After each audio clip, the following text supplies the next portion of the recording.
Okay, so for the next couple weeks, we're going to be splitting a chapter into a couple sections because this is such an important part of the world of crisis with us mental health workers. Okay, so we're going to be talking about danger to self, danger to others, and the gravely ill. So this is when people usually are hospitalized in the psychiatric hospitals here in Arizona. So, that's why I kind of split it up because it's really important to know it's going to come up often in your practice, probably more so than some other things like maybe an environmental crisis. That's kind of rare, that type of thing. So I guess what I wanted to talk about a little bit is I have quite a bit of experience in the psychiatric hospitals. I used to do psychiatric evaluations for folks that wanted to be considered seriously mentally ill here in Arizona. So I would go into the hospitals and jails actually throughout all Maricopa County. So I've been in all the psychiatric wards here. So I have seen it all. So when you go into a psychiatric ward, you do see a lot of people that are there because they're really wanting to hurt themselves, so they're not safe to themselves, or they want to hurt someone else, so they're not safe for the public, or they're gravely ill. And what that means is they can't take care of themselves. Their behavioral health illness is such that they're not bathing, they're not eating. They may be accidentally starting fires a lot in the house, in the kitchen or whatnot, but they're gravely ill due to behavioral health.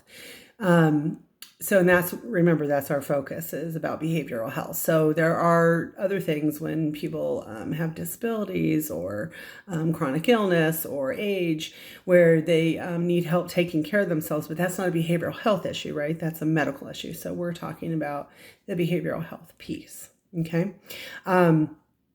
So what happens when someone is danger to self or a danger to others or gravely ill here in Arizona is they can voluntarily go in to a hospital and say, I really need help because the hospitals are locked doors. You can't walk in and walk out as a patient nor a worker. When I was going in to do psychiatric evaluations, I had to sign in, I had to get a visitor's badge, I had to prove who I was, then I had to be buzzed in at every single floor and checked all the time for who I'm speaking to and whatnot. And as a patient, once you go in, the doors are locked. So not so simple to leave. Not that they're locked in, but it's a safety issue, right? So anyway, so someone can go in voluntarily, which is always the best option if we can talk someone into getting help for themselves and really taking care of themselves. Now, sometimes, more often than not, people are so ill that they won't go in voluntarily. So then what we have to do is start the petition process. And what that does is petition them to be evaluated by someone there at the hospital. So usually a psychiatrist or like an intake coordinator. So here in Arizona, you have 23 hours to be held, up to 23 hours being evaluated. So, it's kind of a big deal to take someone's rights away. And really, that's what we're doing, right? We're taking someone's rights away, saying you're too ill, you have to go, you got to go get evaluated, you're not doing well, I'm really concerned for your safety. But ultimately, it's taking their rights away because they can't leave. So you really want to be cautious about this, but at the same time, when someone needs help, when they're really, really in trouble, then we have to get them help. So then again, what happens is we start the petition process, which is a long paperwork process, I will tell you.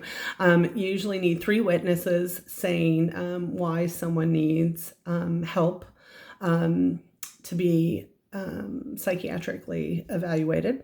And they have to give examples like, I'll just use myself. Danielle said to me that she wanted to kill herself, and I'm really scared for her safety. And then maybe someone else says, I saw Danielle buying, bottles and bottles of Tylenol at the store, and she said, that's it, she's tired of life. And then someone else saying that, that maybe I made an attempt a couple weeks ago and I've been really sad that it didn't work. So, maybe those three people write those things, and then that's, usually enough to get the petition going. And then you take the petition down to the hospital, and the hospital will send someone out to see them and see if they can come in, if they'll just come in with those people, with the crisis workers.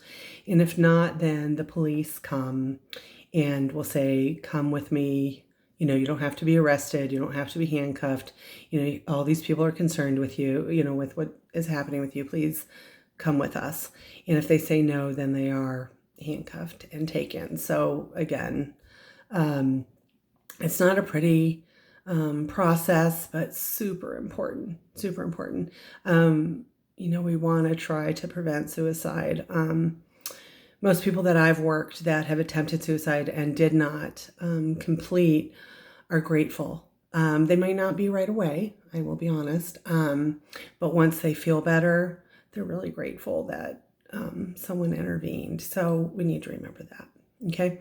And then another piece I want to leave you with is that something I had to learn and really take in when I was a new counselor, which is it is not illegal to be psychotic. It's not.